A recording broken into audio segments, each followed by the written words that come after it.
Hey guys, I hope that everyone can hear me. I am in the live. The live is active, okay? So come on over. I know you guys are um, uh, probably coming out of the versus battle and some different things that you were doing on your Sunday, but I am Canden Webb, and I'm your host for this live with Canden Love, Sex, and Relationships, and we're gonna have a great time.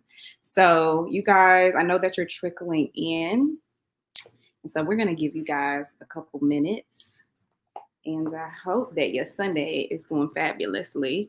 And let me make sure that I can get you guys on Facebook active as well. All my people who not on the book, y'all might want to go to the Facebook link. Okay, I see you guys coming in. Hey, welcome. I see you guys trickling in right now. Welcome. So be happy to have you guys. Y'all on CP time today, but that's okay. Okay, so look, y'all. I know that there's a lot going on right now, but we're going to have the most amazing time, and we're going to talk about some necessary conversations. So that's the plan for tonight. Tomorrow, I will have been blessed with another year of life.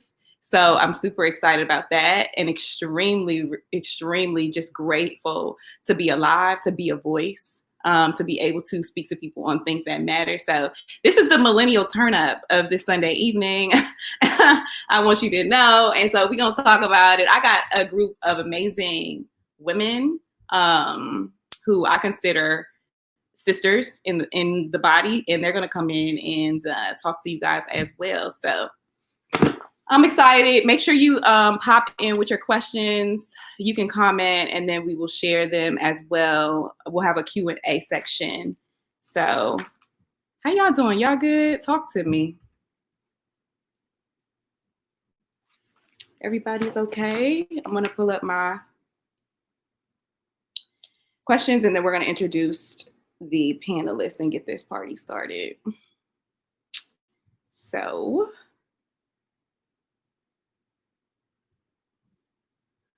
all right. I see you guys. Hey. I see you coming in, but I can't see you individually. So if you comment or wave to me, send a little emoji, then I can see you as I'm going, all right? But I can't see who's in. I can just see that y'all in. All right, so I'm going to introduce my panelists one by one. And this is a special treat for me. Like, you know, I don't know if y'all want to have a good time or not, but I'm about to. So we have some amazing, amazing women coming through to talk about love, sex, and relationships. Hey, Tasha, girl, I see you commenting in the chat. So I want you to first welcome my guest. She is an advocate for creatives, a freelance journalist. She has a BA in arts and entertainment and media management and music business because she bad like that.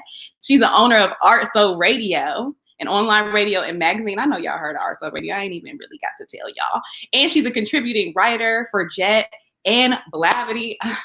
Come on now. The powerful women have entered in. So I want you guys to show so much love, put some waves and some love in the chat for her. And I want you to welcome to the panel our first panelist, Tamara Young. Hey. Thank you for having me. I'm excited. We're just gonna have a good time, girl. We're gonna talk. We're gonna have some girl chat. So tell us where you're calling in from. Are you on a different time zone? Chicago. So Central Standard. It is 6:05. Okay, awesome. She an hour behind us. More sunlight over there. And shout out to Chicago. I love Chicago. The skyline is beautiful. But y'all got too many spiders over there. Too many what? Spiders in the city. Like spiders everywhere. I don't know what it is about Chicago. All right. We're gonna welcome in our next guest panelist. She is the founder of Single, Saved, and Social Honey. She's the chapter leader of Wives in Waiting, and she is an influencer in style and integrity. And I like to call her the social engagement guru. I want y'all to give it up and show her love as she comes, Jennifer Trotter. Hey guys! Lady in Red, come on. Thank you for having me. Happy birthday! Yes, I'm so excited that the Lord has blessed me. Thank you so much. I'm excited. We're gonna this is the kickoff. And so, guys, and so tell us where you're calling in from. Are you in Maryland?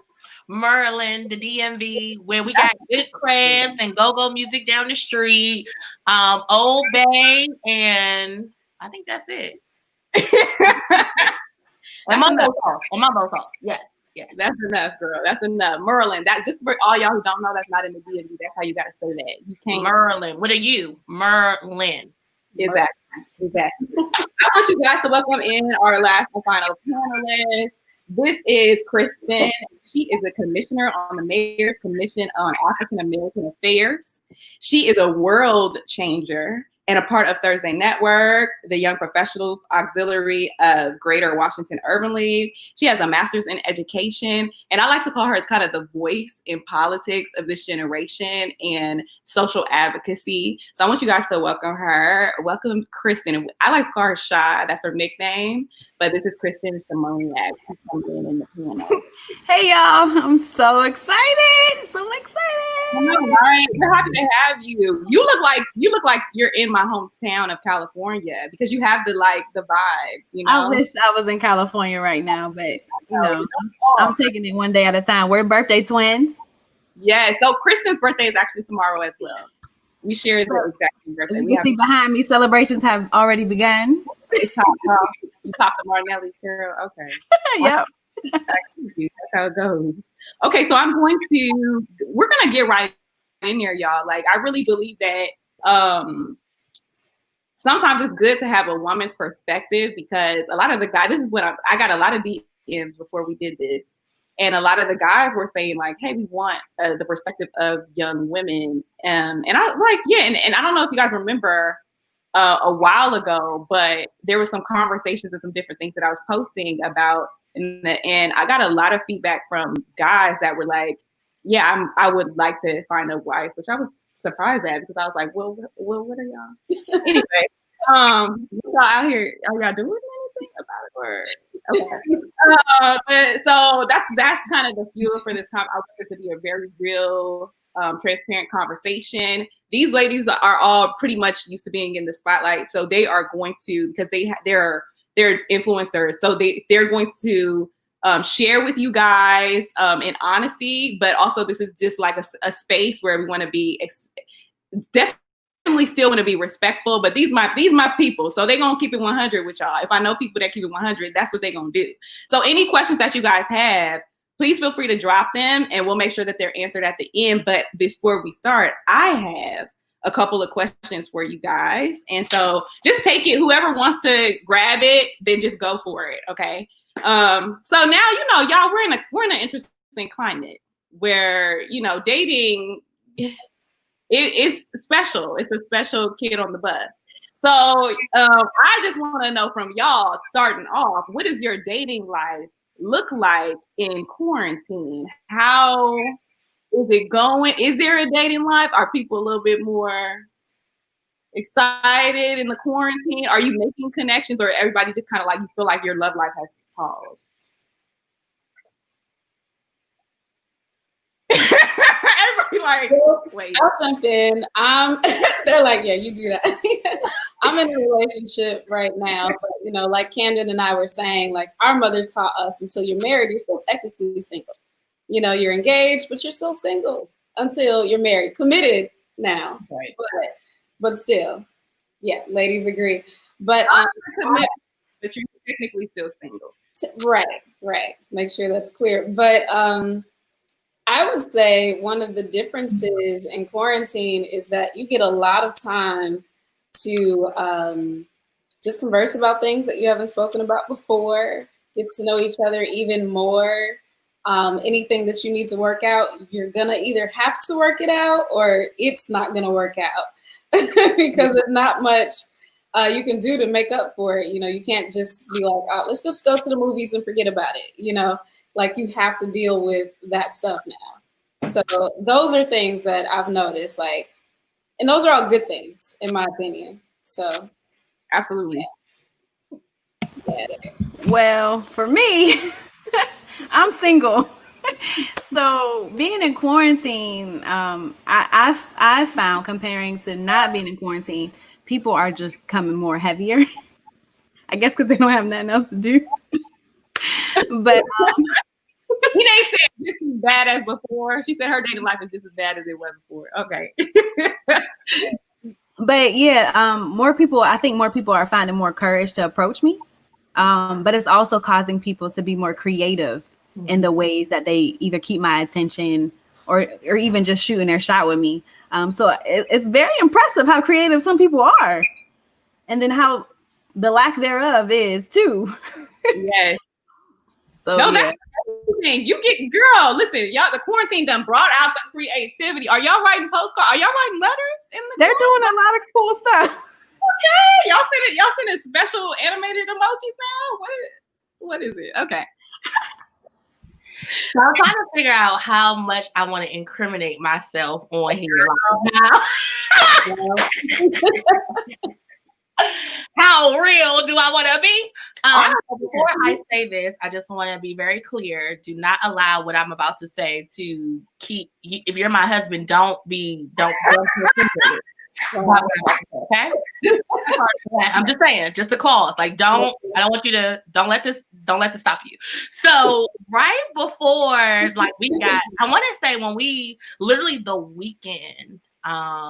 Like my job closed, somebody had been like trying to get my attention for almost 6 months in my inbox. Right.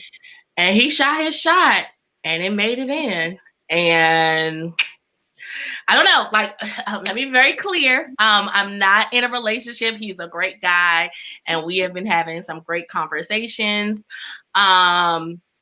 So yeah, I think in the quarantine, I don't think you should just be shooting blank shots. Like, I think that it should be creative. I think it should be intentional. I think that since we've been locked in, it's given a lot of time to talk. Like, I remember just in the beginning, we would talk for hours. Like, I felt like I was 16 again when, it was the summertime and you ain't have to wake up early. So we were just rapping. So again, he's, I just want to be very clear because I don't know if Bay is still out there, but he is a great guy and he got my attention. So quarantine is, I think I got quarantine Bay. Yeah.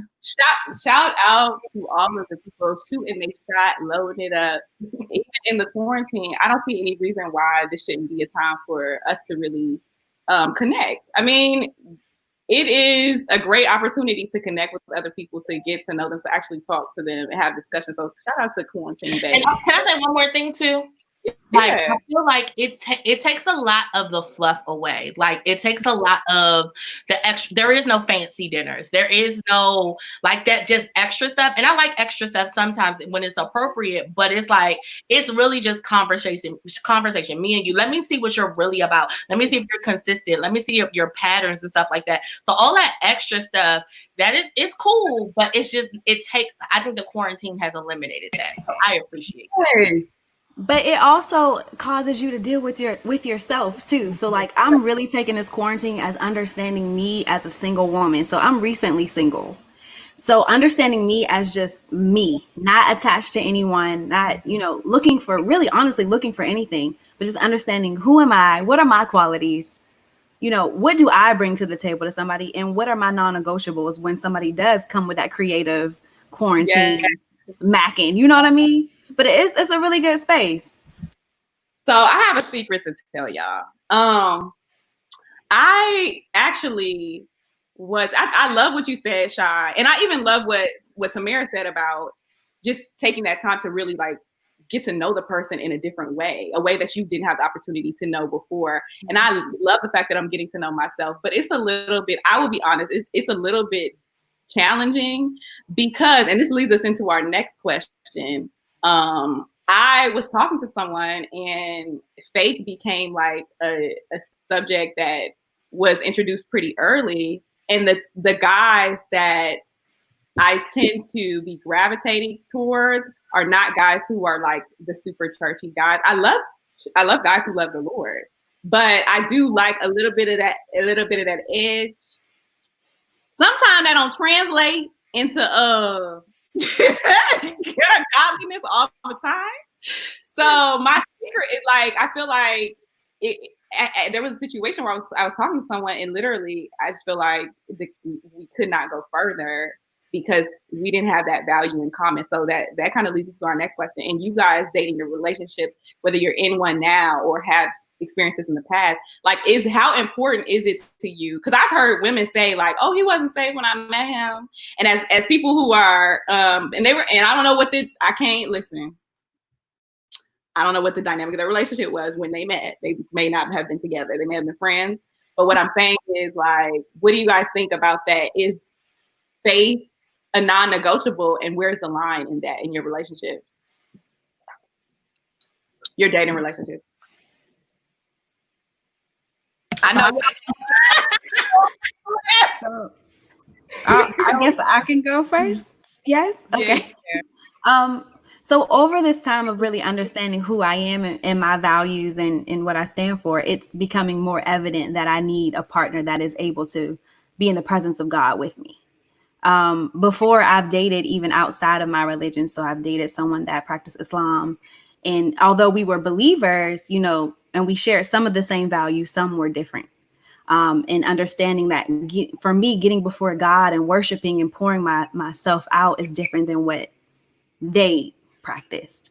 So now that I'm in this wilderness stage, right, I'm understanding and cherishing someone that can worship with me, someone that can lead me by being in God's presence. And Pastor Todd actually preached about this last week. I don't know if y'all saw it, but like not really connecting with anyone or attaching yourself to anyone that isn't in God's presence, because that's where you get your security. That's where you get your leadership. That's where you get, your strength from in those relationships through God's presence. So I'm learning that. Although it's so tempting, it be the ones that don't be with you, that be trying to get with you, and you be like, no.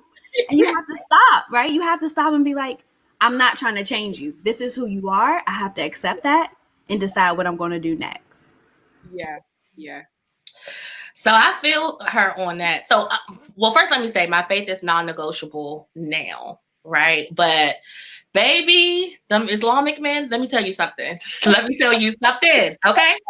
just be like, whoo. But the reality is my future.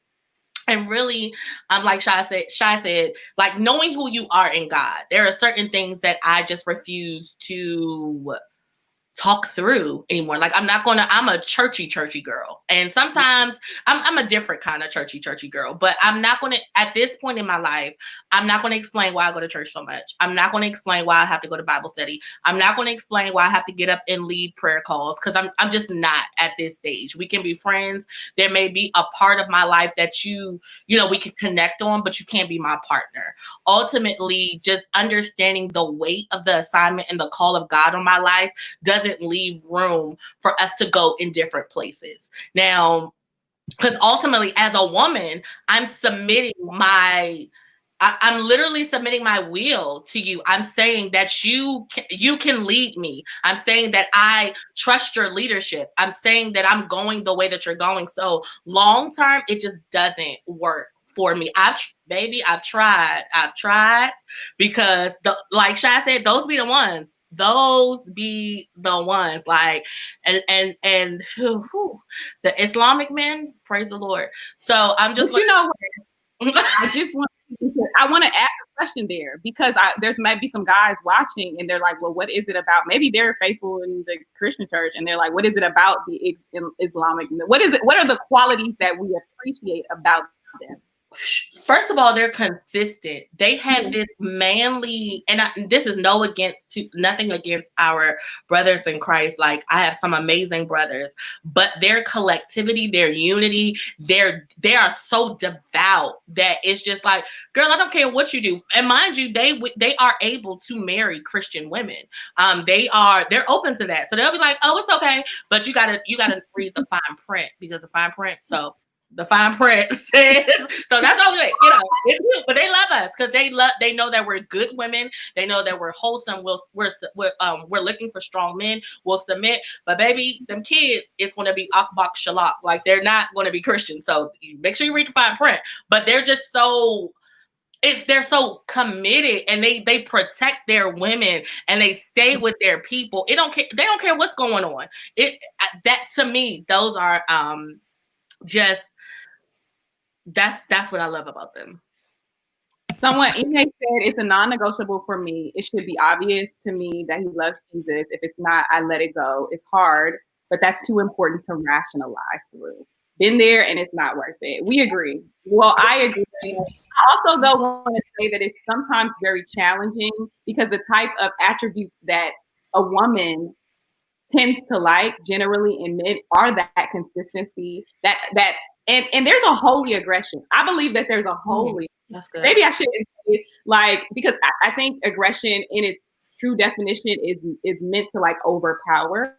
But I think as a leader, as the guy being underneath the Lord in marriage, now this is marriage now where we're going to, but not there yet. I do, and the wife being underneath the man, I think that there's a covering there that if you are not careful, you can let personality traits overshadow your need for that covering in between you and God to guide and lead your family structure and your relationship. But I will say it is challenging, and this is not to down anyone who is in a interfaith relationship or any sort of relationship where the person is still working out their salvation with fear and trembling. So can you guys speak to any of that? Because Tamara, I know you're in a relationship.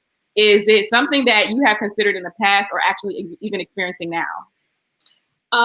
Yeah, so in the past years ago, I've done that where, you compromise because the ones in the church, maybe either they don't speak to begin with, so they're not secure, or I'm not sure what it is. Sometimes it's always the other ones that just say something first. I appreciate the others maybe wanting to be careful and whatnot, but there was a time in the past where I definitely compromised, and it wasn't worth it. Making a long story short, it wasn't worth it. It didn't work out. It was not healthy. But his personality traits were great. In terms of those things, we fit, but it didn't even have to take long for other things to just start bumping heads, So for me, it's been non-negotiable for a while that we need to be on the same page, period. Let me tell you, the Lord got me together. He actually allowed some of them to leave me because I wasn't trying to. I was actually okay. I was actually like, well, I have my own relationship with the Lord. You don't really have to guide me there. Me and the Lord are tight. We in our prayer closet. What I need you to do is open up this doors, handle some of these bills, is treat me like I'm actually a woman, and that you like there's not 1,000 other women that are just like me. That's what I need you to do. And what happens is these brothers who are a little bit more used to not being so polished, they can come with that. So one, I just want to encourage the men. Like, we like you.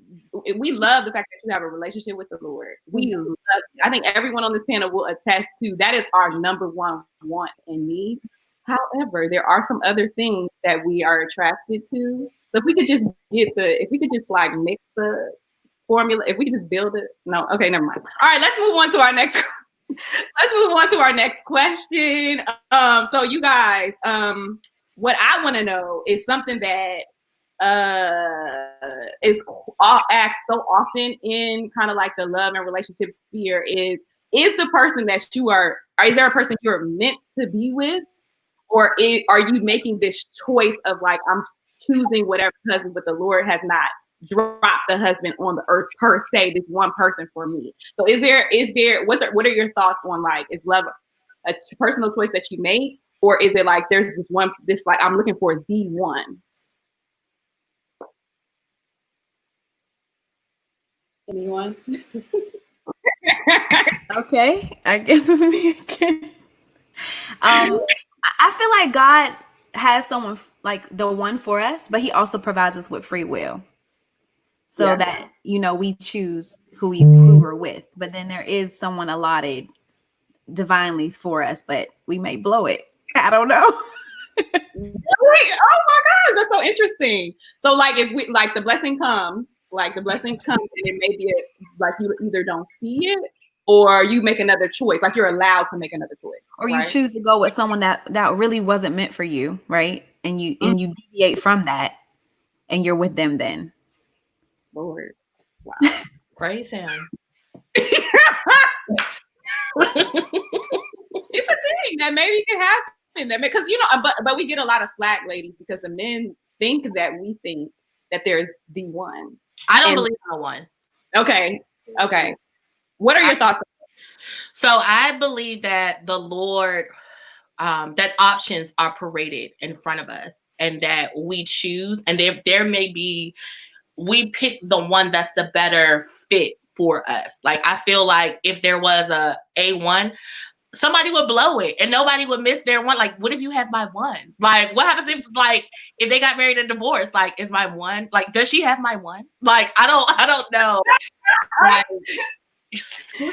you're sleeping with my husband. Like, I know he doesn't know yet, but can you please release him? It's like, I don't really believe in the concept of the one, but I do believe that there are options for us. And because the Lord gives us free will, I believe that there are people that have, like, for instance, like some of our friends, there are some friends, divine alignment that comes with friendships that bring out the best in us. Like, we elevate better, we perform better, they push us to greatness. I believe that, our spouse is like that. So you can pick Raggedy, right? And like, God can bless Raggedy because he loves Covenant, right? But you missed the better option that wasn't Raggedy, and that was a literally like your soul was knitted together, or could be knitted together, and that person brings out the best in you and can lead you to a better future. So yeah, the one kind of scares me, because I'd be like, do she got my one? Like,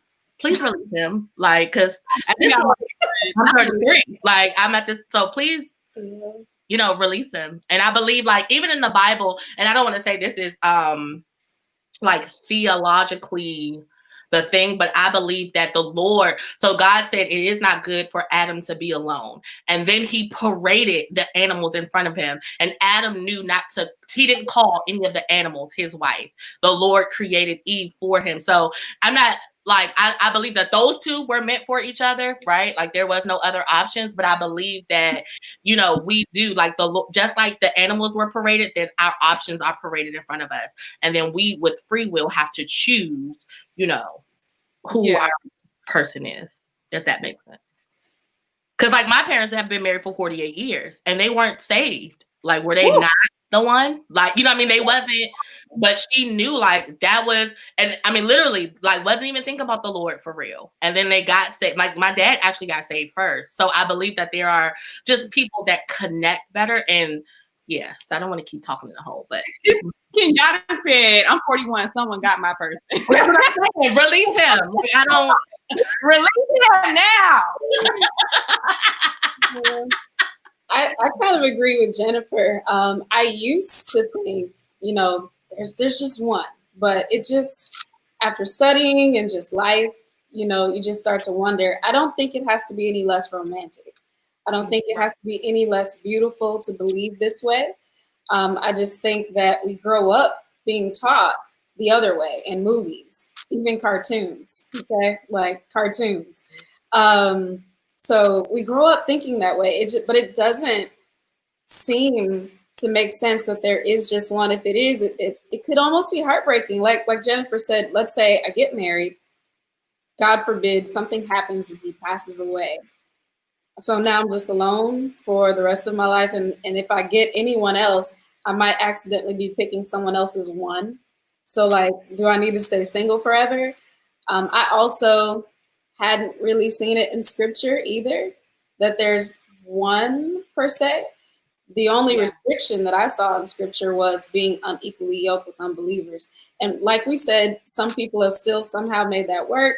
Doesn't mean that their journey wasn't more challenging when they did it that way, but it also doesn't mean that maybe God couldn't do something. But that's the only restriction that I've seen in the Bible. I have not seen wait until the Lord speaks from heaven and it sounds like a wave from the ocean, and the bird has to fly to the left and then to the right, before you know that this is the one. I just don't know. Sometimes I think that's even damaging. I'm not sure. I'm still learning.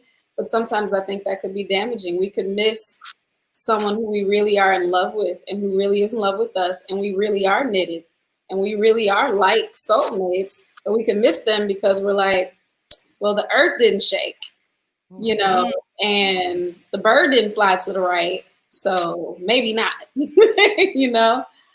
Question. Okay, that is so real. I don't know. Yeah, that is so real, Tamara, and thank you for that view, because that perspective. Because yeah, I do think that women are really great at this. We are really great at being like, that ain't it. That ain't it. That ain't it. Sometimes, I mean, I just gotta be honest. Sometimes we swiping in real life like, no. So I think, you know, just what I've learned to do is to reshape my perspective on whether there's a one or whether there's not. I don't too much concern with I'm like, if this is the one, great, the Lord will bring him to me, but I have a choice to choose. So what I've learned to do instead is to redesign my perspective on the attributes that are godly in a man, as opposed to what I think I want. Now I'm getting a little bit more mature, praise God. So I'm able now to see, like, okay, what are some attributes that are actually appealing to me in a man that don't have to do with like just the stuff that's very temporary, because I believe that he may not be the one, but he is the one in God for you, for your life, for your purpose, to fulfill your purpose. Like, he is the one that is right for you, should I say. Okay, so I want to talk about this really quick, because this was a question that was submitted by one of our brothers, and he said, you know, women tend to like men who are in the forefront of ministry.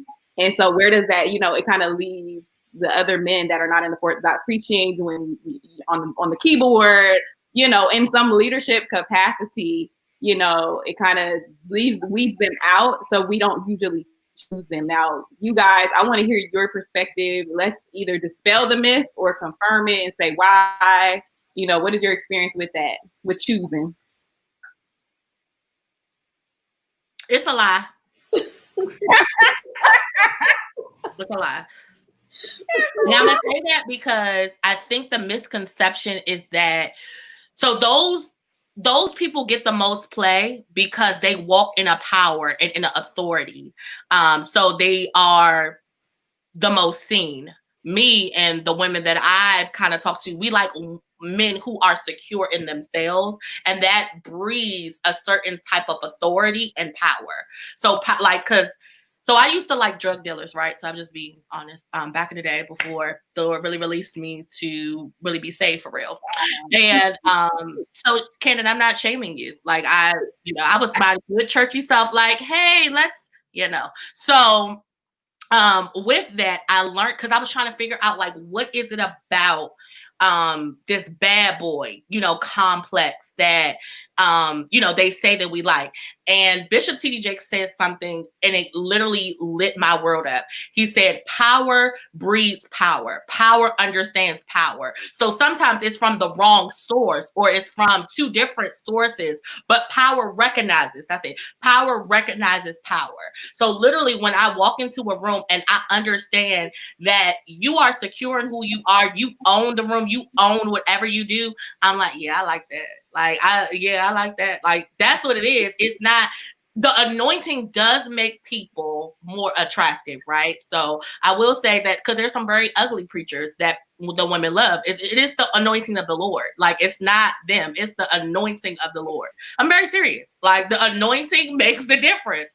When people are operating in their gifts and they're operating in the power, that makes you desirable. However, if you're wise and you know all that comes with that call, you don't want that for real. You're just attracted to the power. So yeah, that's what I truly believe. Like, we love security. We love ambition. I love a man that could get it done. So it just seems like those people are in those positions, but girl, please, I wish I would say, yeah, I just want me. Am I dumb? Like, are you crazy? No. Like, no thanks. I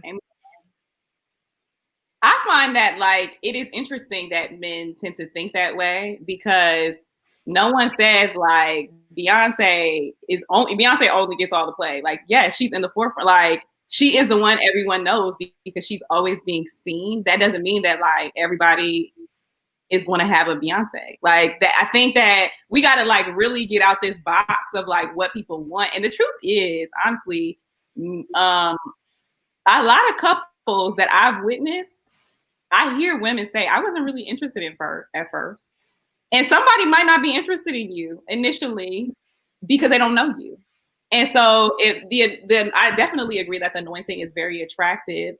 And then when you, like Jen said, when you get behind the veil, then it may be some stuff you wasn't even really prepared for, honey. And then you may not take a second look at someone and get to know them on a deeper level and be like, hold up, this is everything I ever needed. So like, and also for preachers, and I mean like real ones, not the fake ones, but like the ones who study, like their knowledge of the scripture is fine too. Like they're breaking it down, and their love and devotion to the scripture, you know, makes them fine too. So it's a lot of different, to me, like things that put that together. But I don't be walking in nobody's church like, the musician's fine, the preacher's fine. No thanks. No thanks. No thanks. No Ine said, I just want to not doubt his devotion to God.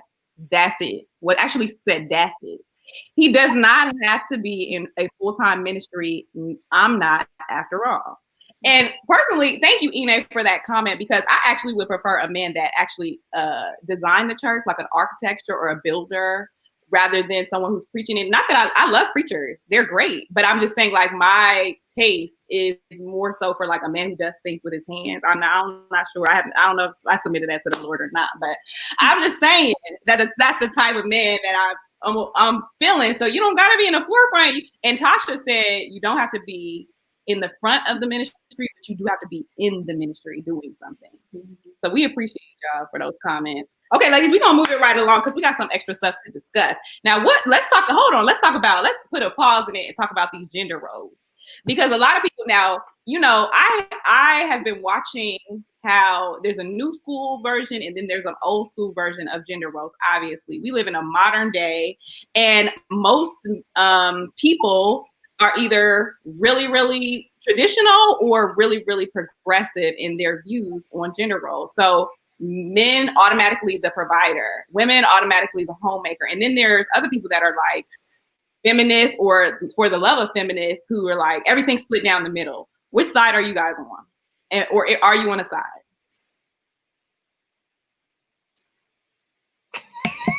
So I say everybody plays to their strength, right?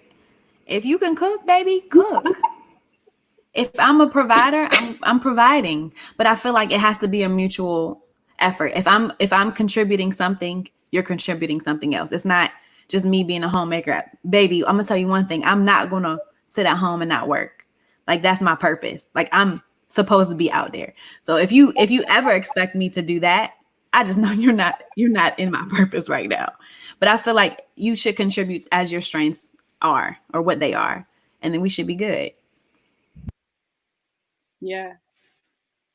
Anybody else want to jump on that one? So I'm not either one or the other. I feel like whatever works for us will work for us. My issue comes in is when you demand something that you cannot provide. Mm-hmm. So you cannot tell me, Miss Jennifer, that, yeah, I want you to be barefoot and pregnant. Okay, I didn't know I went to college for that, but okay, we can work with that. However, means if you want traditional, you got to be able to get traditional, and I believe that in this climate, we can't do both. So, meaning if I stay home with the kids, that means you have to provide enough money to take care of all of us.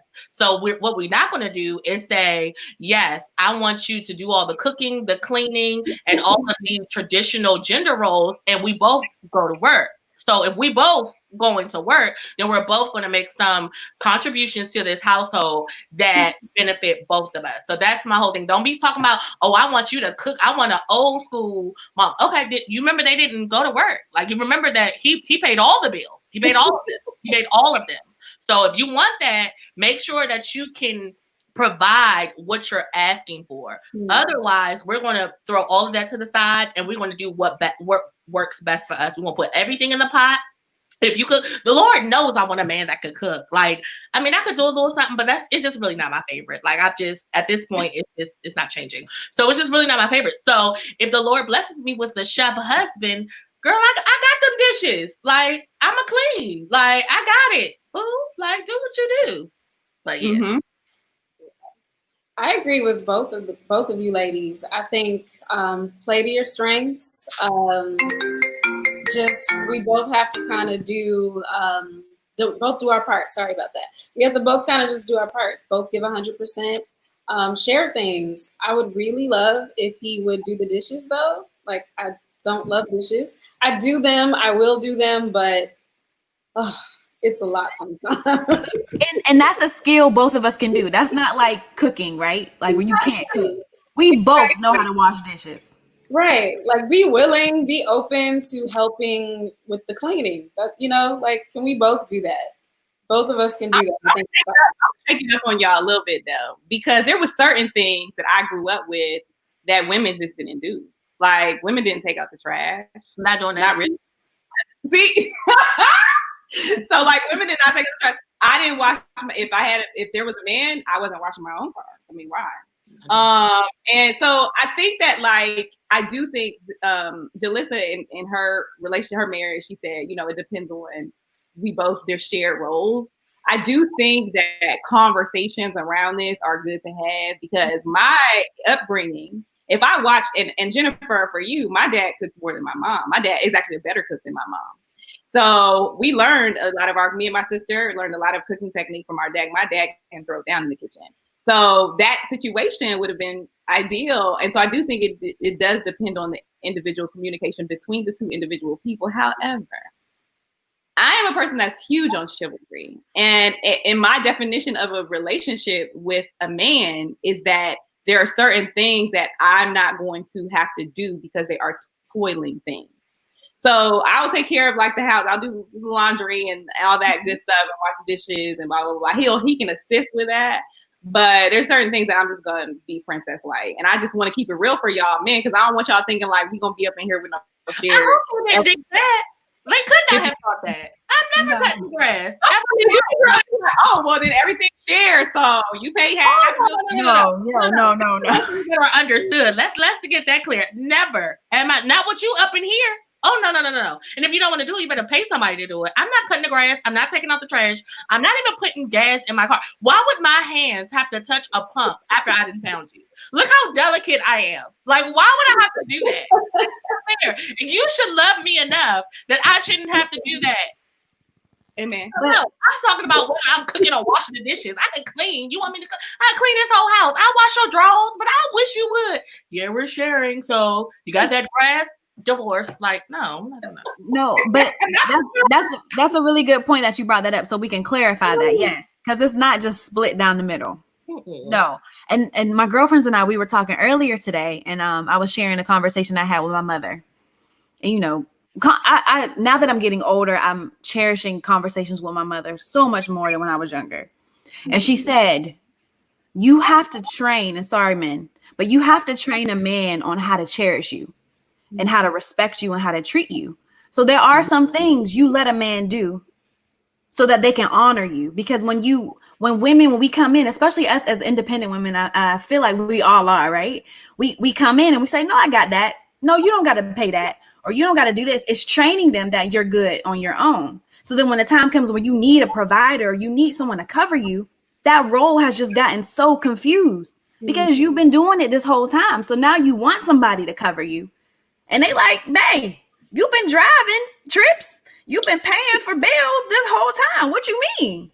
And it kind of like makes them more lax, I feel. It makes them more lax in that partnership. So yes, man, we're going to train you how to treat us and how to cover us and provide for us, as well as being a teammate and being a partner in the relationship as well.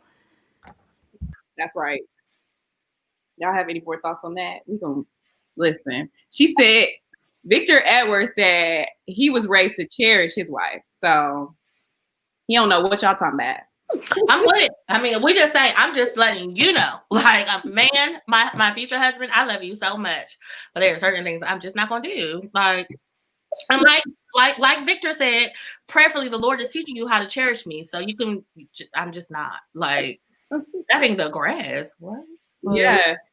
Is there something that you guys have learned from your past relationships that you feel is going to be essential to you moving forward in a healthy relationship when it does come around, or even now as you're in your relationship? One of the things that I learned, because I had a really good dad. Not he's still here. I've learned that to allow men to be good in their own way.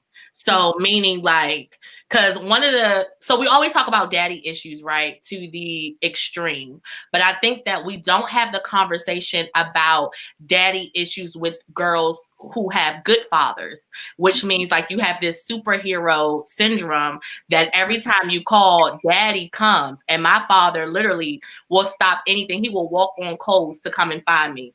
I want my husband to have the same urgency, but it doesn't have to be the same way. Meaning, just because you don't do it like my father doesn't mean that you're wrong.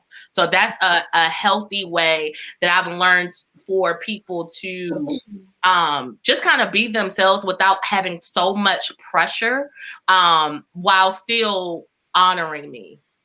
So yeah. So good. Mm-hmm. That's so good. How about you guys? Is there anything you feel like you've learned? I know for me, I have literally learned more boundaries. In the past, I think I just wasn't really prepared to have a separation between like myself and the person. I had all these fantasized ideas of like what a relationship was. And so it actually makes me see like, oh, there is a specific time for when something is made, be healthy to express, or there's a specific time for when something maybe has some physical things may need to happen, and there's a time when they don't. You know what I'm saying? Like, and so I think boundaries is one thing. Yeah, I was going to say boundaries, non-negotiables, sticking to your non-negotiables. At times when we get in relationships, we have these non-negotiables, but then we kind of get a little bit lax and allow certain things to pass when there are non-negotiables. But for me, understanding that relationships are a two-way effort. At times, for myself personally, I'll put in more work than the other person. But that's not how it should be. It should be, a duo, a dynamic duo together. But then also understanding that love isn't putting up with consistent pain. And I think a lot of times with us as women, we're taught, especially as Black women, we're taught that pain is love, and suffering through pain is love. And that we don't know. We gotta know. And I'm learning that as well. Like understanding like this isn't how it should be. If it hurts, it hurts. Pain is pain. It's not a love pain versus a non-love pain. Understanding what is tolerable and what is not, and sticking to that, and honoring yourself through that. That's so good. I agree. I think they're saying everything. I'm trying to think, what have they left out? I'm not really finding much, but oh no, totally fine. Boundaries for sure. Yeah, y'all are on a roll. Y'all got it. Some of these people are weird in the comments, but this is not my show, so I'm a chill. We're gonna like weed out the weirdness, but I do want to bring attention. I want to take us back just a second, because I heard from several guys and girls when we were talking about the gender role discussion, like what do the men not have to do? And I think that's a really great question to ask, because I think a lot of times, I guess there's this thing of being like this worthiness, that there's this process of worthiness that women are taken through, so that we know exactly what our value is, what we're taught. I mean, there are experiences that definitely lower it for us and tarnish it and distort it. Praise God. And then we have to review it, but we are at least taught that women should be cherished, that these are delicate, that there's delicacy in us. And even the Bible supports that in some ways. Like we're physically different, we're weaker in usually in stature and in strength, you know. And I don't know that the weaker, definitely, I don't believe the weaker attests to our brain power, but I do believe it attests to the differences in our positions and where we're supposed to be at a certain time and what we have a gifting to do. So I do want to answer the men on this in a way that makes sense for them, because even though women are supposed to be cherished because the Lord has placed you as the covering of the woman, there are some things that my husband will never have to do. I mean, there are some privileges he will have because he is my husband. There's some different things there's some different ways that I will cover him. A lot of times women are the ones who see things before you see them. They see things happening well before you see them. A lot of times we are the ones who build up the businesses. Even though you may have had the idea, we're the ones doing all of the grunt work behind the business that you actually will be successful on. There's some times when you'll never have to lift up a fork or a plate because I'm going to bring it to you. You know what I'm saying? There are a lot of things that you won't have to do. There's some times where we're going to be praying for you, but I do think that we need to go back to the scriptural definition of the woman was created in a marriage setting to be a helper. Mm-hmm. And so when you ask questions like, what is the man not going to do? You have to realize that the way that we're spiritually designed is that we are there to assist you literally in everything. And I don't want you to take this as a demeaning type of thing, but we are literally the most valuable assistants that you will ever have in a marriage, because everything you do, we're going to be right. Like, yeah, oh no, what you're not about to do is talk to my man. What you're not about to do is not pay him what he deserves. What you not. That's what we go. That's what we're essentially here. We cover. We cover and we nurture. Right. Yes. Yeah. Yes. Somebody, y'all in these comments are foolish. Okay. So I do think that there are aspects that there are so many unspoken aspects that we do provide. And it sounds sometimes like we're being demanding, when in actuality, we understand what we are contributing to a sacred union. And sometimes that's not always clear. So men get a little comfortable nowadays and think like, oh, women have all these demands, when in fact, what are they contributing? And I really just want to clarify that listen, we're there to assist and to help. That does not mean we're not going to have our own ministry. Our own assignments are not going to be as powerful. Because sometimes we'll be in the prayer closet more powerful than you out there speaking on the, you know what I'm saying? Whatever you're doing, wherever you're working and whatever. So clear. You guys have any extra comments on that? Oh, go ahead. No, go ahead. Well, I was just going to say, I like that you brought the gender roles back up, because I did want to say, I don't think there's anything 100% wrong with the roles. You know, us catering to a man, that's fine. As long as he's doing his part, then he's worthy of all of that. I will cook for him. I'll bring it to you. You know, I'll clean up anything, but he's got to be doing his part as well. You know what I mean? Like, to me, us doing that is with the assumption that he's doing his part, which is in his role. My expectation for him would be being a leader that I can trust. Like Jennifer said, someone who I don't mind coming up under. I'm coming under your umbrella.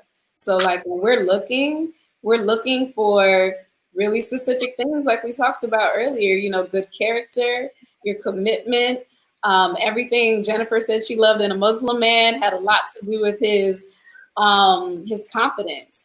Even you, Canden, when you mentioned aggression, to me, I think that still kind of connects to a man's confidence, you know, and him knowing who he is, him being able to step into a room, him being able to take a lead but still be gentle, take a lead but still be respectful, you know, like a really well-balanced brother, you know. And then we can come in and do our part as well. It's not hard to submit to a man like that, who is, every intention is to cover you, to value you, like we've been saying, to provide, to remain committed, consistency, all the things we've been saying. Like if you're bringing that, like us catering, us submitting, that's easy. That's easy. And I wanted to point out along with that some women are just poorly taught, right? But there are some women who have these demands and these standards and expectations because when you get married, like when you align yourself with a man, you're literally laying down your history, your legacy, and you're reproducing. Like we're taking on his name. I'm literally saying that I'm aligning whatever my future is with with yours. Like I'm not even having children in my name. I'm having our children are going to carry your last name. I'm reproducing your legacy. And that's not something that you take lightly. I just cannot just be covered by anybody who is just raggedy. Like, so I do have some expectations. Yeah. I do have some demands, because I'm literally saying that I'm submitting to you because I trust you. And we're not going to submit to a man that we cannot trust, that we don't see leadership abilities in. Like, I'm literally saying, babe, you it's God. If we're talking about the godly perspective, it's God, then it's you, then it's me and our family, right? And I stand beside you. I'm not discounting us or anything like that. But I literally, when we go like this, I'm saying, okay, I trust your vision for our family. So even though I don't see it right now, I'm gonna say you got it. Trusting that you have our future. You see more than I see for our family. So that's not something that I can take lightly. So yeah, I do have a few things on my list that you have to have before I lay down the legacy of my father and partner with yours. Girl, you better say that. Yes. But exactly. I was going to say the same thing. Like, what I look for is a few things. Can you provide a secure base? Can you be a safe haven? Are you emotionally Are you responsive to my emotional needs?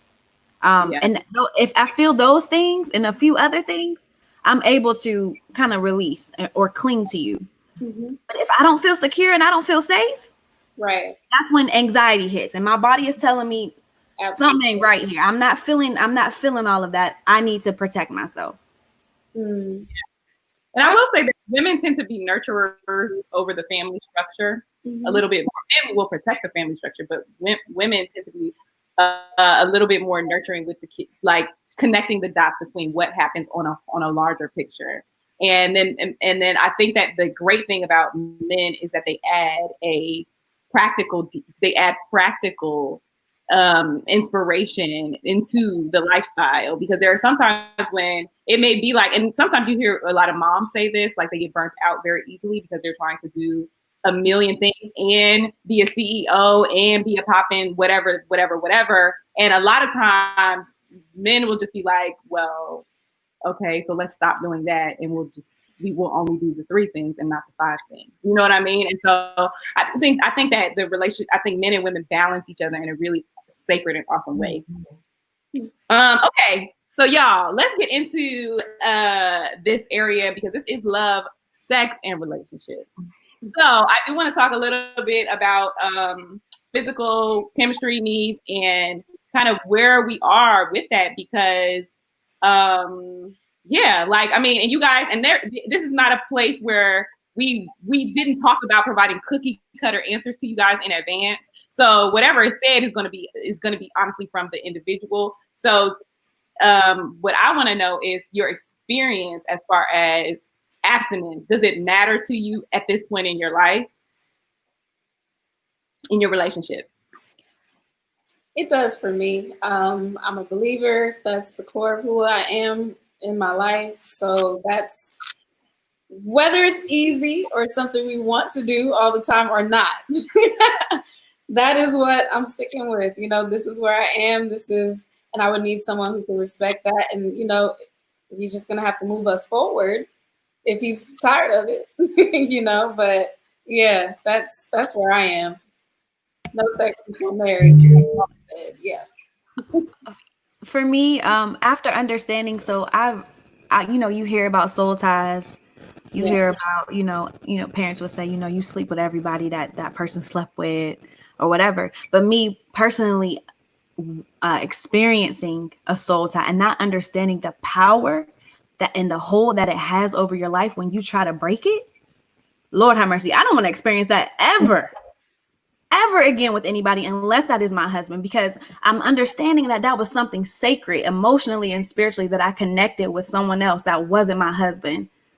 And then trying to break that myself when it was this sacred that's only meant, you know, for a certain circumstance in your life, and you gave it away beforehand, and trying to get out of that. And I didn't understand how tight that hold is when you gave it all up.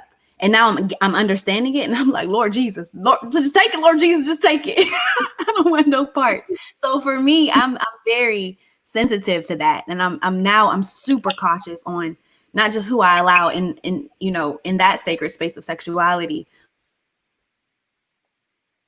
because that was just such a stronghold in my life, trying to break that and getting free from that. You know, then nobody got time to be trying to get free, you know, wrestling and tussling and asking the Lord to deliver you yet again. So no, somebody put in the comments, is it necessary for you to have a long engagement with someone before like knowing them? I think we kind of we kind of passed over it, and that's the reason that I say no. Like, we don't have to be in this long drawn out, like, if it has been confirmed by God, because the reality is, you know, I'm a very sexual being, and I believe that, you know, sex is something that it wasn't created to be stopped. And because it was not created to be stopped, that's why we have all of these, you know, trying to pull something apart that we put together too soon. And it's just too painful. I don't got time. I just don't even got the time. No, I love that you went back to that question. I love that you went back to that comment, because this is typically why people don't have lengthy engagements when they are actually practicing a successfully abstinent relationship. And even sometimes, they don't typically have them, because sex is a very natural thing. It comes very naturally, especially when you have emotional feelings for someone, and sometimes when you don't. So when you get into these relationships and you start to have a sexual relationship, it is not benefiting nobody to be waiting 4 and 5 years to go ahead and get married. Like, for what?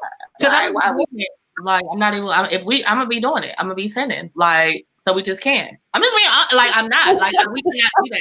I'm not gonna put myself. If I really want you and love you in that way, 4 or 5 years, boy, get out of here. Bye. Like, I've been to jump your bones. Like, no, I can't. I'm just not. That's just torture. Yeah. I would add too that, like, even aside from the spiritual reasons, like, for anybody who might be watching who maybe isn't a believer, or who's just like, okay, I've heard that reason, give me something else. Like, there's still people in culture even now today who are speaking out more about the benefits of celibacy. You know, getting to know someone, you get clouded if you do that too soon. And let's be real, like, we're talking and all of us are saying that we have this standard where we're going to wait. But a lot of people in the church are not waiting. Okay? They're just not. They are still getting it in. And, you know, they're not dealing with the same struggles that we're dealing with right now, because they just, like Jennifer said, they just doing it. They just, but I do think that there's a benefit in waiting beyond just the soul ties. Just, it's, when it gets cloudy, you miss things. You miss really key, important things that you wouldn't miss otherwise. Drunken love is not, it's not really that cute. It really just ends in pain. Yeah.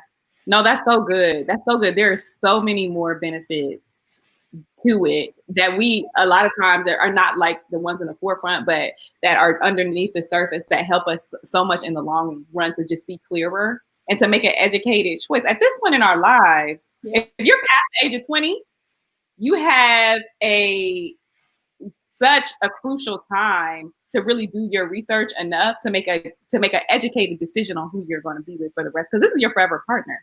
Right. So, you know, if you haven't got, you know, there's some people who get married very, very young, and that's fine too, because the Lord can work it out. However it comes, he can work it out because he's God. But I believe that we have the option to make very clear choices about who we're going to spend our rest of our life with. And sometimes if the sex is good, you don't make educated decisions. You just like, oh, well, this is benefiting me right now in the flesh right now, not thinking about 20, 30, 40 years. That being said, another question that I have for you ladies is about sexual chemistry, because a lot of people think that you have to have sexual chemistry in order to really be successful there. And so a lot of people say you want to try it out before you get married because the sexual chemistry may not be there. What would you say to those people? You have sexual chemistry before you have sex. There is something else that's there. Like, because if you're saying that, like, because then you're making the assumption that if you try it out or whatever, that it's automatically going to be good. You could still sin and it be trash, and then you're just shameful, and then you just like no, like then you just be a mess and sad because it was awful. So no, I think that just like, I don't know how to put it into words, but like just the aura that is there, like the me looking into your eyes, like the way that I feel about you, I think that's the chemistry, not necessarily when we just get in the bedroom, because you can do all that well and the bedroom still be trash. So yeah, I don't know. And also having intimacy, without sex. I think that tells a lot, about you and your partner, your interactions. Are you able to be intimate without doing that? And I think that strengthens it. Do you think, like, if you're intimate prior to, and then whenever you do, you get married and you have sex, does it make it exponential? I don't know. I'm not married, so I want to know. But it might. Does it make it? That is so funny. No. I love what you're saying, because there are so many different. We're talking about creativity. We went from talking about creativity and dating. The problem I have with dating is that people ain't creative. That's the problem I had. Like, I feel like in 2020, people are not being, now maybe in the quarantine. Praise God for the quarantine ministry of being creative. However, I feel like dating has gotten very mundane. People do the bare minimum to do anything at all. And so the same thing goes for your sexual and your intimate relationships. I feel like there are a lot of creative ways to build intimacy with a person, to let them know that you have affection for them without actually physically just doing the act of sex. And actually, a lot of times in marriages, there are times when you won't really want that in the moment. If you have a C-section, you can't have sex for 8 weeks. If you are sick, if you whatever, that cannot be the thing. That's like the teller of if a person is going to love you well. So I love what you said, Shy, about that. Someone had a question and they said, does it ever get unhealthy to wait too long? Years, I guess. I don't think that's been clinically proven. That you just waiting. As far as I know, everything still works when you do actually get to do. I don't think anything stops. Now, there have been cases, though, just to provide to take this question very seriously, because I do think that people do. There are cases in which the act of getting to sex is harder because you have in your mind, it has been this thing that is so off limits for so long. So there are people who get married. I've heard of cases of women, but I'm sure there are cases of men too who have had issues with impotency or whatever, because in your mind you have it's like, don't eat sugar for all of your life because you're diabetic. And then you get into, now you can just go sugar. Like you suppressed it for so long. Yeah, you're scared. But physically and biologically, there is no way that you I don't know, y'all. I didn't forget how to ride a bike. So I ain't did it in years. I think it's gonna be okay. No, that's what I'm saying, girl.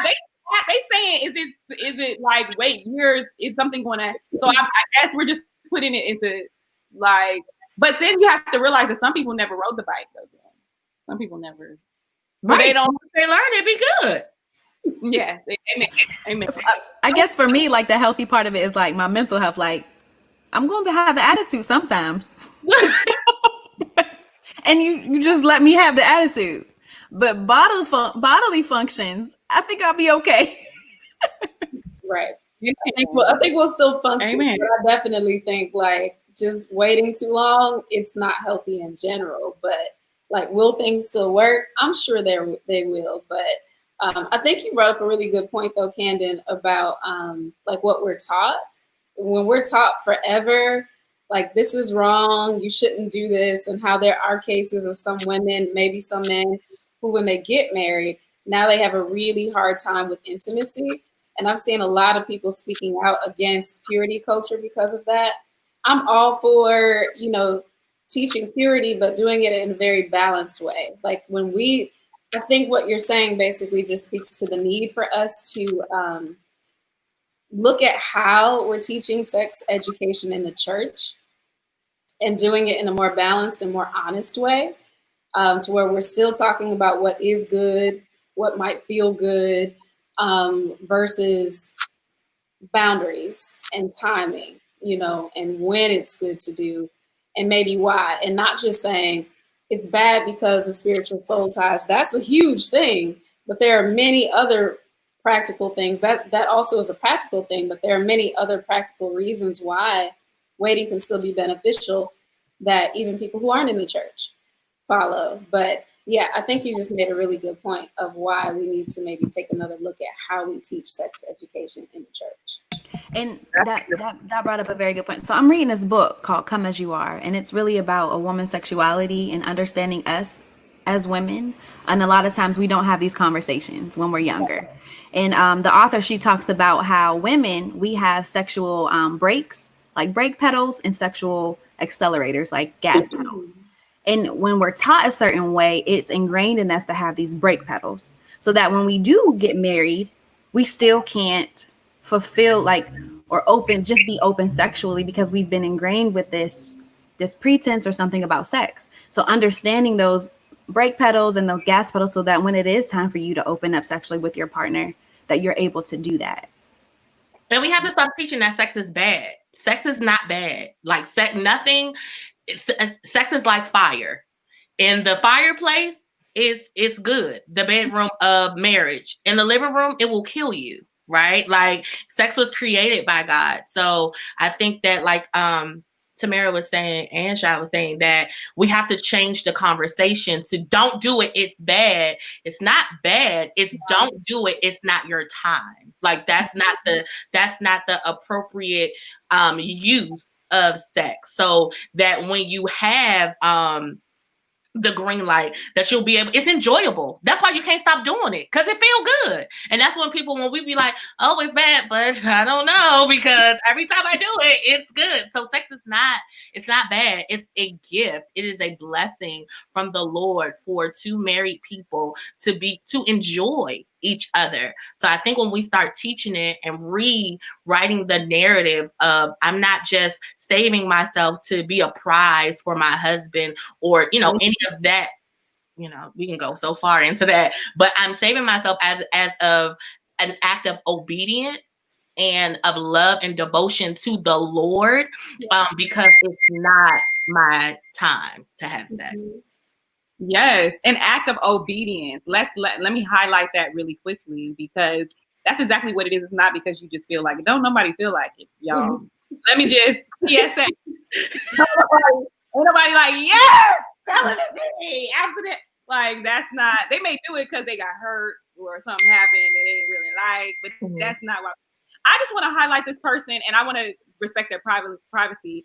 But they said that their husband had an issue because of the length of time that they waited before getting married, and he had to get used to the fact that it was now green light as opposed to that red light. So just respect to the people who you may have difficulty, the transition from one to the other, especially within the church, where we actually idolize abstinence a lot, especially with women. We make it this thing that's like you're like saving yourself for the one true love, as opposed to like the Lord desires for you to be holy, and because you love the Lord, that, you know what I'm saying, and just putting it in the right context. So I just want to just encourage the people who are out there who did have difficulties or challenges during that transition, just reframing, like you guys have been saying, all of the panelists have said, like reframing how you think about sex in general before you get there. It's not bad. It's like actually a blessed experience before it's worship before the Lord. So just reframing it and your perspective definitely helps with that. But the physical does take some time to come behind that. And also someone says that they were celibate 8 years and then became angry with God. They were doing everything right. And she was asking, where is her one? Where is the one, or her husband? and just folded and gave into that. And now she is embracing the reset. And I just want to take a second to praise God for the reset, because there's a lot of people. Yes. There are a lot of people who are on the reset, and I love it. Listen, if you like it, I love it. Like, the reset is the place to be. It doesn't matter, like, if you did it yesterday, a second ago. Listen, you can be on a reset and it be just as blessed. Even if you're in a relationship and you guys did not maintain that, it doesn't mean that you can't be on a reset and it still be blessed. That's my okay. I'm done. Thank God for the reset. Some people are like, that's a word. That's a word. That word. That's a word. Listen, praise him for it, because nobody's holy in here. Like, when we talk about certain things, we're talking about them from the experience of knowing how much we are quick to fall right now. Mm-hmm. So we just want to make that clear. Like, no one in this call is like, oh, this is what you need to do, because you're like, these are how our bodies are developed. And the Lord said it. He created us and said it was good. Okay. So if it's good, then it's good. And the Lord says it's good. Praise God for the reset. Yes. Shout out to you guys. Okay. So ladies, I want to take some questions from the people in our last few minutes, but this is my last question for you all. And I want you guys just go one by one and everybody hit this. What is something essential that you want single men to know in 2020? What do you want single men to know in regards to women and relationships? You don't have to be perfect. Mm-hmm. You don't have to be. I think that there is this false ideology that you have to have everything together. You have to just be this knight in shining armor, and that, if you don't have all the money, if you don't have all of this, then you won't be desirable. And that's not true. You just need to come as your authentic self. There are things you need to do to prepare. If you want a wife, you probably should save up for us to have somewhere to stay, for both of us to come together. But so I don't want to just be negligent. Just don't be just raggedy and be like, here I am, No. We don't want raggedy. But I think that just be your authentic self, like your flaws, even your insecurities. With the right woman, you can even trust her with those sacred and vulnerable sides of you. So you don't have to have it all together. Like, if you desire love, I think for me, I know that I've always desired honesty and someone who's authentic and kind and loves the Lord, right? Like, it's okay. It's okay. Like, we're going to love you if you're not the billionaire yet. Like, it's okay. We can help you. Like, it's okay. That's good. I love that, Jen. Tamara? I guess I would say the same. She took my answers. You don't have to be perfect. She be out here to know. But you don't have to be perfect. Be yourself, be authentic. Don't be afraid to try to say something. You never know unless you try, to shoot your shot with that person in a respectful way. So do that, but build yourself as much as you build your relationship with God. Work on you. But just know that you don't have to be perfect. Everything doesn't have to be together in order for her to want you back, So, yeah, just try. Wait, want you back? Wait, is this like did you say want you back? Like, want you the way that you want her. Oh, yes. Reciprocate the feeling. Like Warren Hill. Okay, I thought this was okay. You don't have to be perfect in order for her to reciprocate the feelings that you're expressing that you have for her. So, amen. Yeah, you have to say something. Yeah, you got to do that. So try. So yeah, we were all on the same page. I guess something different would be just understanding not every woman is the same, and not treating us as such. That our beliefs, how we treat you, how we move in relationships are different, and accepting that, as well as us accepting that you're different from the previous people that we've had interactions with as well. And then also, I think, I don't know if it's just during quarantine now or what, but a lot of, like, when you meet a single woman, don't assume that she's broken. Understanding that it might just be my choice that I'm single, and that's okay. Right. And that is something that maybe it's not anything wrong with me, or I'm hurt or anything. It's just I'm choosing to be whole right now, and that's okay. Listen, we need to put that on a post-it for the world, not just the men, because it's not a handicap, people. Even though marriage is blessed, but those were great answers, ladies. Those were so perfect. I do want the men to understand that the power they have as men. Like, I feel like a lot of it is like, you actually, when the Lord came, he was like, let there be. And that's the type of energy, if I can use that word, very secular word, energy, or that's that type of like atmospheric attitude that you can come with. You can come, listen, you can come in the room and be like, let there be something. I'm waiting for you to come and say, let there needs to be a be. But you gotta, it ain't gonna be. So now I'm gonna preface that, because some men gonna take that and like, you gonna tell them I'm not interested, and they gonna hit you up every day of the year.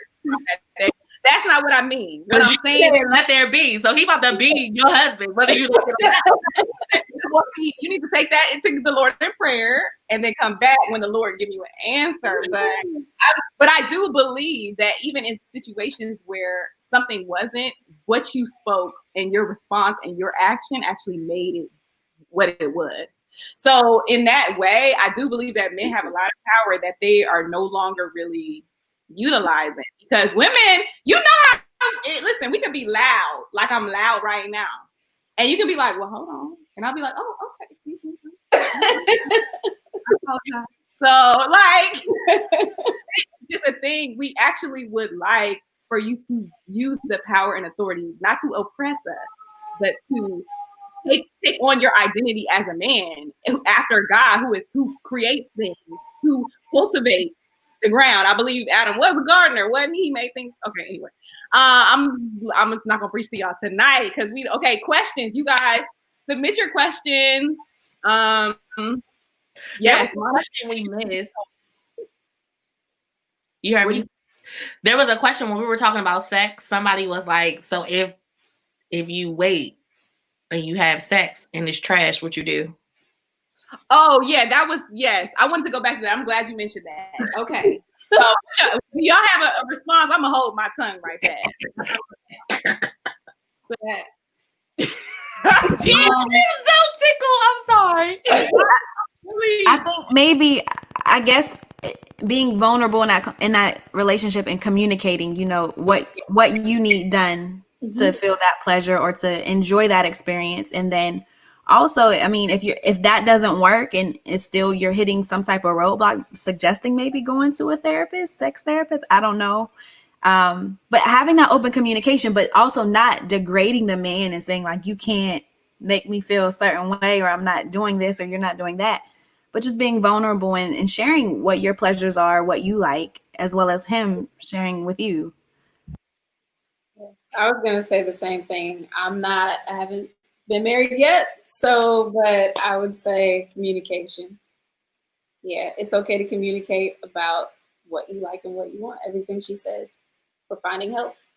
Yeah, I always say that God will never play us. So like with that, like, I'm your partner. I love you. So you don't have to be embarrassed, or like, that's something we can work through together. Like, I'm not just like, oh my gosh, I can't believe I waited all these years and you're trash. Like, no, like, I love you. Like, we vow to be in this together. Like, you're not just performing for me. You're my husband. I love you. So God's not going to play us even in this, and we're going to work out whatever necessary steps that we need to, so that we can be pleasurable to each other.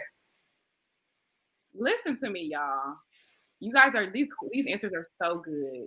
The thing is, I find it very interesting that people think that you can do all these other things, run a business, be successful, graduate college, do all of these things without learning through lessons and through experiences. sex is no different. You are going to learn things as you go about what your partner likes, because everybody don't like the same thing. Sex is like, everyone doesn't like the same way to be kissed, the same way to be touched, all of that. So the thing that's so amazing about God, yes, he will not play us at all. I don't believe that. Listen, I'm not getting played. I don't know about you in your house, but I'm not getting played. But this is the thing. On top of that, the way he even designed the whole thing is so amazing, because there are so many different experiences you can have intimately. I mean, there's a lot of, now let's just keep it 100. It's a lot of places you can get kissed. And the thing is, I'm just saying, neck, nose, head, a rub, like, listen, there are so many different ways to, stop, Jen, you're going to get me in trouble. There are so many different ways in which you can express physical love, affection, emotion for someone else, and where you can get what you need. So I think marriage is a beautiful place to, you're going to be married 30 years, 40. Let's pray to God that you'll be married 30, 40 years. It is a forever lifetime covenant. So why can't you find the time within forever to figure it out? I'm confused. Why you can't find the time within the forever relationship to figure that out? Like, and everyone is not intuitive, but that's something that you can improve and learn about. And like you said, I love you now. So it's not a thing of like, I'm not here to always be self-gratified all the time. Like, it's not always about me. Sometimes it's about, I take pleasure in actually showing you affection the way you like. Mm-hmm. Like, come on, that's sexy to me. So like, you don't have much to imagine. If you think that God will not give you someone who can fulfill your physical desires. Okay, these comments. I need you to get a little more creative in that thing, because once you start taking it to that level, it can be whatever you need it to be. Now, there are physical limitations, because I never like to give y'all this high and mighty perspective without bringing it down to like the practical level. Some men do have impotency problems, and some women have places that do not do what they were designed to do, right? So in that case, doctors, therapists, like Shy said, those things are all necessary. However, there's no reason why in forever you shouldn't be able to get what you need. We're gonna have a lot of practicing time, boo. Don't you worry. There's gonna be to practice with, and the Lord. And let me tell you something about the Lord. If you trust Him, He will bless that thing that wasn't even blessed. If you are obedient to Him, He can turn it. Listen, if He can turn everything else, He can turn. Listen, I believe that somebody's sex life could get turned. So, anywho, that's a sermon for another day. Okay, y'all got some questions. Let me actually look at these, because y'all know I be going off. He said, somebody acting up in the video, I need to block them, Jalissa. Okay, I got you. Yeah, I see it. But the grace of God gonna be on them right now, and then we're gonna block them later.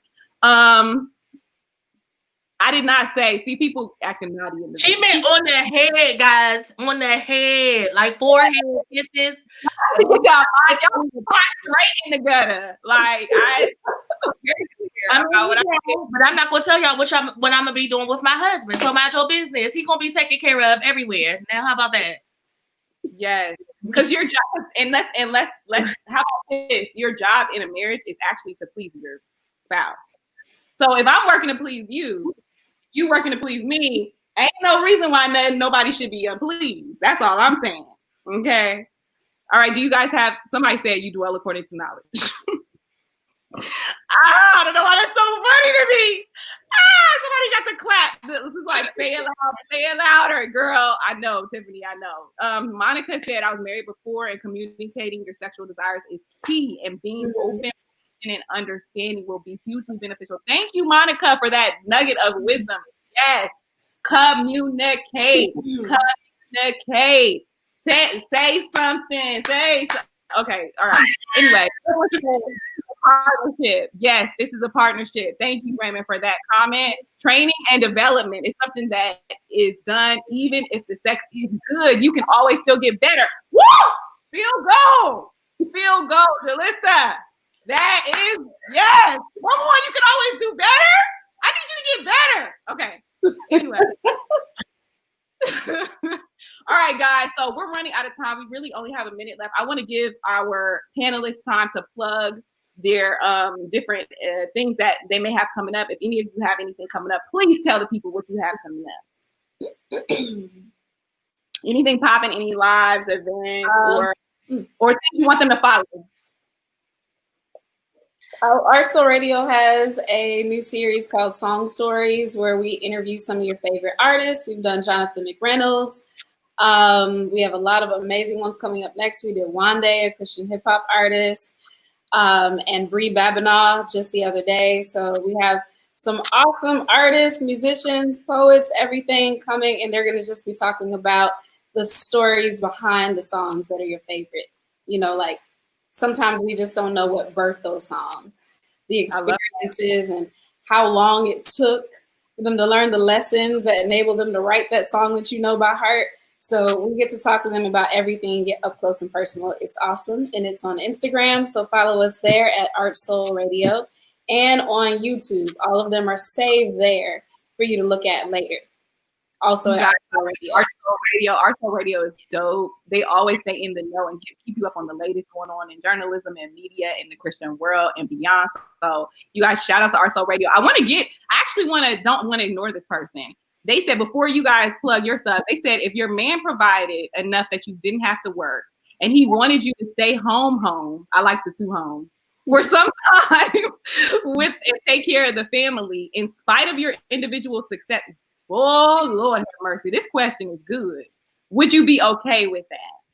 As influencers, I think that's important for us to answer. I have no problem staying home, but I'm still going to do something. I'm going to take care of the children, and I'm still also going to do whatever the Lord has called me to do. And it would be my hope that as a team, we'd work together to do that in a very balanced way. But I don't think that being a wife and being submissive means that I also lose myself, my calling in the midst of that. I'm still an individual person, just like he is. I'm still going to be growing. I'll start, just the way he is. I might have new interests. I might start something new in 5 years. I would hope that would be all right. We can do both in a balanced way and maybe in seasons. But I would have to be able to do something from home. I don't think I'm nervous that he said home, because usually home means like, you really just want me home. And then I would have to ask myself, like, did you mean to marry me? Like me. You meant to marry me for that. So I'm going to have to say I can do it conditionally, but I wouldn't be able to do it long term. I'm always doing something. Now, realistically and honorably, could I be able to live my life at the pace that it is now and have a husband, family? No, like I cannot. I can't. Like, that's just unfair to say I'm gonna do 7 events this week, like, and you just gonna have to deal with it. Like, no, it's not that. But I think that if you marry me, you also married my creativity. You also married my ambition. So conditionally, if you say like, hey, babe, we just had a baby and I don't, we've discussed that our baby is not going to daycare. Could you stay at home with some, could there be some limitations? Maybe till he's 2, or I don't know why I said he. I'm gonna have a boy. So maybe until he's 4. Something like that. Like, we would have to have a serious conversation, because to marry me and me just not do anything is just not one of us is going to be miserable. It is going to be me. So I'm gonna have to say it has to have. Yeah, I don't know. I could stay home for no daycare, but then so that means, we will have a whole studio at the house. Like, we just got to come to some type of agreement.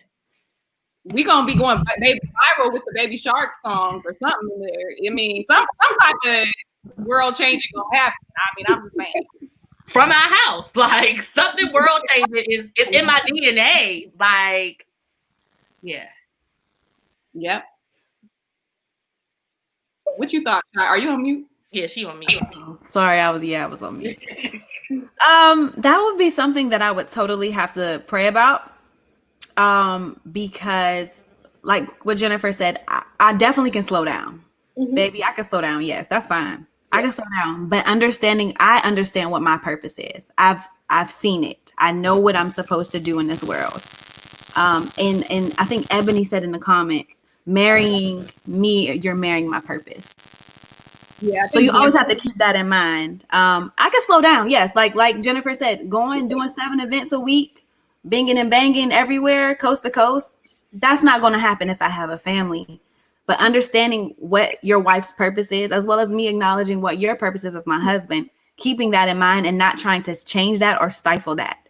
Because like Jennifer said, I will be miserable if I feel like my purpose has been unfulfilled because I chose to do something for someone, a human, versus what God told me I'm supposed to be doing. Yeah. I'll have to pray about it. And you hear that conversation in values comes in the dating situation, guys. I mean, and because some women they specifically like want to achieve housewifeness, whatever that looks like. And that is what they were calling. Like motherhood and wifehood is a calling. So if that's just not all of my calling, but it is a calling. So it's nothing wrong with that. It's just not me. Sorry. Yes. No, girl. So some people, that is what it's a great time in the dating relationship to kind of get those values straight and to know, like, this is what her expectation is and what her desires are and what her purpose, dreams, goals. This is what God has planted in her to birth. And it can look different in different seasons. So if she's an influencer now, she can transfer that into her motherhood and in her wifedom. But if you don't like your life, if you're a private individual and you don't never want no pictures of you up nowhere, you probably don't want to marry somebody who's a blogger, because so it just makes sense. So I think these conversations, I think you guys answered this so beautifully, and there are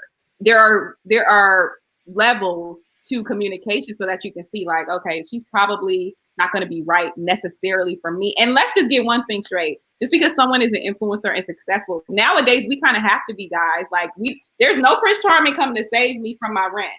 So we have to take care of our situation. That does not mean, though, that I'm unable to nurture you as a man, that I'm unable to be submissive, that I'm unable to pray for you, rub your back. We don't have problems with none of that. So let's just make it clear that influencers are not all about being influential. As opposed to family, there's a place where those things can peacefully coincide and be aligned. Because what I don't want y'all saying leaving this chat as men is that all they independent, they think they cute, they don't want to do nothing. No. You're not gonna be able to say that. What we're saying to you is we are willing to go the length of the ocean for whatever. However, we just gotta know it's something on the other side of the ocean going over there for you. You know what I'm saying? And I think, and that's the beauty, I think, in women, as being women, we're able to be bosses and we're able to nurture and cultivate at the same time. Yeah. And if that's in our innate, if that's who we are supposed to be, let us do that. Let us be the boss and let us nurture you at the same. We can handle it. We can do both. Yeah. Multitasker. We can juggle we can do it. And even if they're not an influencer, every woman needs the freedom to blossom into whoever she's been made to be. Whatever that is, whatever arena that is in, if you want her to be happy, if you want her to be fulfilled, if you want to experience the best version of her, then you want to encourage her to grow. You want to encourage her to be her full self. And more than likely, that's what we're looking for, someone who's going to do that, not someone who's afraid that if we are blossoming and being our full selves, that we won't be able to somehow still be there for you. Like Canden said, they can both coexist. And they do. We exist. We can do both. Love you and love ourselves fully, 100%. I love that question. Thank you guys for asking that. And someone said there are seasons to every situation. The kids grow up, priorities change. She's a minister and a business owner, and when her son came, she paused, and then I'm guessing she came back. And that's what life is. It's an ebb and flow. And in a marriage, it's a partnership. From what I know about marriage, which I can't say from personal experience, but I do think that the Lord, the way He has designed life, sex, relationships, is very sacred in a way to where it can work out in peaceful balance. And I do think communication is key. A lot of people said that. So I appreciate you guys. Y'all are awesome. Okay, any plugs, Jen and Shy? Oh, so I was just gonna plug. Me and Canden have a series. It's called The Conversation. It is on YouTube on P4CM's channel. I think we're on episode. Well, it's like 1.2, and the second episode. So go ahead and check that out because it's bomb. So I just wanted to plug that. I don't have any upcoming events, but I do host a podcast called 15 Good Minutes. And literally, it's only 15 minutes long each episode. We try to keep it within 15 to 20 minutes. My co-host and I, we just talk about things that are going on in our culture, things that are happening amongst ourselves, and then feedback from listeners, and we address whatever topic the listeners provide. But also, you can follow me. I should have put my thing in the name tag. I blew it. PR Queens, you should have told me. Okay, girl. What it is. My Instagram is ShyShowBob_, like Sideshow Bob, but Shy. But you can follow me on there and get everything, even the links to the podcast.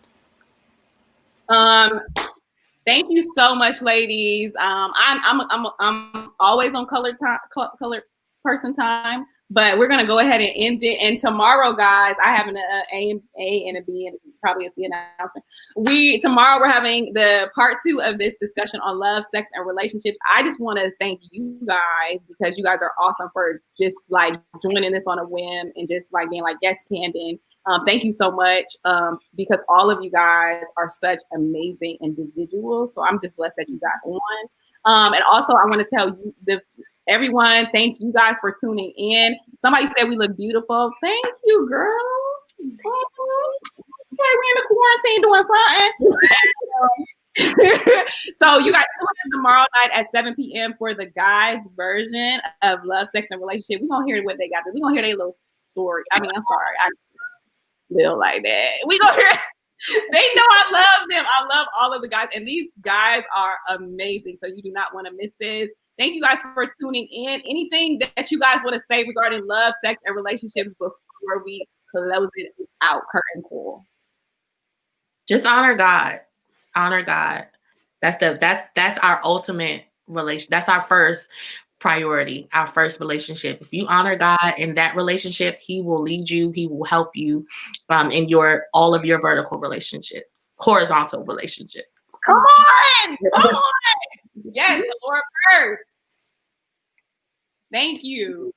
Anything else y'all want to say? Be sure you learn how to love yourself fully, 100%. Maximize your singleness instead of idolizing marriage so much. Know that it will come, pray for that, but maximize your time while you're single and take that time to learn more of you, what you love, who you are, and God, of course, as Jennifer already said. So yeah, you took it. You took mine. But just making sure that you're whole so that you can be whole for whenever you meet that one or meet your, whoever. Amen. Okay, guys, I need you to share this with another person. Tag them. I will leave it up on Facebook and on YouTube for you guys. I'm really, really excited because this is the kickoff. Like, this is like when you, what do? They like crack the bottom on the boat. This is like that, like for these lives and these panels and these different conversations that I'm going to be doing because I feel like they're needed. So if there's something that you want to see that you didn't see tonight or some questions that you didn't get to ask, please feel free to send them to me in the DMs and the message boxes, and I will make sure that we include them on the next time. But I appreciate you guys joining. Thank you for joining Love, Sex, and Relationships. Make sure that you follow all of these ladies and follow me because we'll have some content. There is another upcoming announcement that I will make later on about, and we'll get into the marriage side. This is the single side, but I definitely do want to get into a little bit more of the marriage side. Also, make sure that even if you never enter into another relationship, that you understand like the love that God has for you. And I love the fact that Jen said this, like trust God for whatever, because that relationship, that horizontal one, or vertical, now I'm doing what she did. That Because that's my sis. Whatever this is, the relationship that you have with God is present to everything else in your life. So if you don't know the Lord, before we get off here, I do want to be very intentional about letting you know that you can. Like, Jesus died for everybody, not the person who's one color or one belief system or man or a woman, or he died for everybody. The Bible says he's no respecter of persons. The Bible says, come exactly as you are. He renews your mind. He changes you. So if you don't have a relationship with him and you were on this live and you heard some things that you didn't understand or you didn't agree with or you did agree with, whatever, whether you're from the church of Corinth or whatever church you're from, it doesn't matter. Jesus, at the core of things, is the person that we want, regardless of whether we agree or whether we disagree. So if you don't know him, now would be a perfect time for you to get to know him. He is the best thing that ever happened to me. Whether I'm single or married, I'm always going to serve him. I'm never going to neglect him, because literally he is better than anything you could ever experience. I can tell you that from personal, and all of these women can attest to the fact that he is literally the business. So if you don't know him, all you have to do is say, dear Lord, I accept you into my heart right now. I believe that you died on the cross and rose again for me and for my sins. I trust you come into my heart and my life, and I receive you right now today, and you can have him, and he is waiting to have you. Okay, so if you're saying that prayer today, you are bomb. We love you. You're amazing, and you're our sis in the body of believers. You're our brother in the body of believers. And I'm going to make sure that we do that every single time, because even though this is a great live about relationship, that's the one relationship that you don't want to mess up. Okay. So we love you guys. Thank you for tuning into Love, Sex, and Relationships. Thank you to all our panelists, and make sure you continue to leave your comments, questions, and tag somebody who you think would like this video, which is probably everybody you know. Okay. All right. Love y'all.